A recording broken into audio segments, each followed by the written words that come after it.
Well, hello, everybody. Thank you for tuning in today. My name is Kent Drummond, and I'm the new director of Saturday University. And And hi, I'm Paul Flesher. I'm the former director of Saturday University. so it's wonderful that we can be here together, Paul, although we can't really be together. More about that in a moment. But we do have questions for each other. And one of the first question that I've got for you is, since you really were the founding director of Saturday University, I'd love to know kind of what your intentions were at that time. What was your vision for Saturday U? It's been a while now. It has. It was 11 years ago in 2009, just as the financial crisis was about to hit. And we got a suggestion from a member of the Wyoming Humanities Council in Jackson who said, it would be great to have some expert lectures on a variety of topics from the University of Wyoming right here in Jackson. And the Humanities Council brought it to the university, to the College of Arts and Sciences.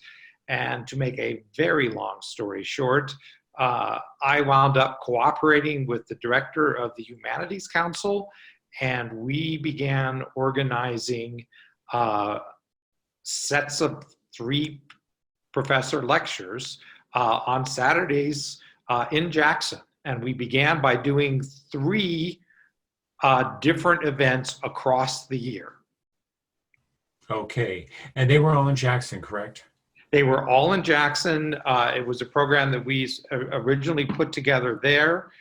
And it took us 3 or 4 years before we began to expand out of Jackson.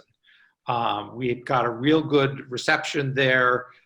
We sort of developed a model that worked, settled into sort of a morning of 3 talks followed by a Q&A period over lunch. And that worked well.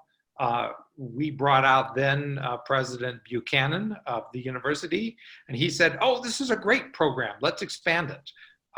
So we expanded to Gillette and to Sheridan after about 2012. Okay, very good.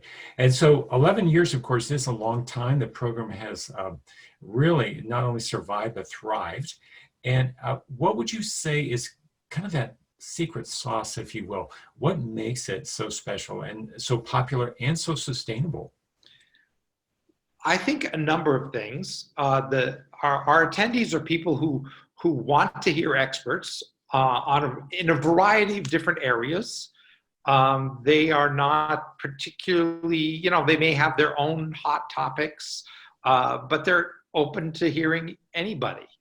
So we've always put together a variety of topics in a lecture. We may pair somebody in the econ department with somebody from English and somebody from zoology, for example.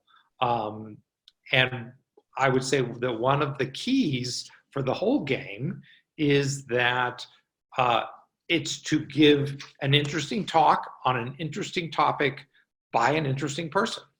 And if a faculty member can give the interesting talk, the other 2 just fall into place. So it's about being interesting. Yes, yes. What do you're coming into this new, you're thinking about, your own impact and your own imprint.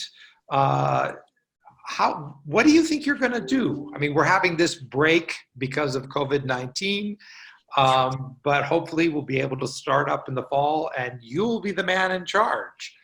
What are you going to do, Kent? Well, first of all, I want to give a shout out to standing on the shoulders of giants as I am. First of all, I want to give kudos to you, Paul, for not only founding this, but sustaining it so well. And I know that you haven't done it alone. And so people like Ali Grossman have helped and have been there every shoot. She's recorded it and has quite an archive going. And then I also want to give a shout out to Professor Caroline McCracken Flesher, who took over the reins for a time and is now handing them over to me. And she's made her own mark and her own contributions. and seeing the program grow. So what I want to do is build on the momentum that you guys have given me and given the program. I'd like to have it as available as possible to as many people around the state as possible. So that can happen with in-person kind of performances, but it can only it also happen through the website and through Facebook and so on, and social media, which is very much the coin of the realm today, particularly for our younger viewers. And I know that maybe we have a target demographic of someone older, but there's absolutely no reason why we can't expand to younger populations as well. That sounds like a great idea, and I wish you all the success in the world. So thanks for the conversation today. Absolutely. I'm very excited to see this into the future. We got a lot to look forward to. I'm looking forward to seeing how you go. All right. And best of luck. Thank you, Paul. Bye.